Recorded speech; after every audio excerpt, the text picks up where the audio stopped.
Salam, əziz dəyərli izləyicilərimiz. Gördüyünüz kimi avtomobil Çanqanın Kinyan A05. Gördüyünüz kimi batareykalarda izolasiya problemi var. Səbəb odur ki, avtomobilin sahibi avtomobili şarj etmir. Gördüyünüz kimi izolasiya xətası burada görsənir. Ümum напряжение sabit cəryan üzrə 314 volta düşüb.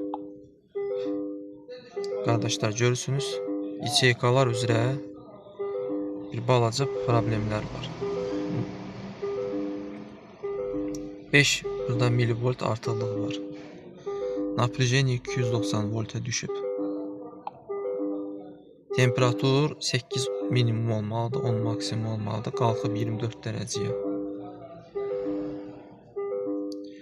Müqavimət gördüyünüz kimi qardaşlar 24 minimum olmalıdır, 26 maksimum, qalxıb 32 olmalı. Plug-in hibrid, elektrik, hibrid avtomobillər və mild hibridlərin tam dəqiq, yüksək keyfiyyətli diaqnostikasını istəyirsiniz, müraciət edə bilərsiniz.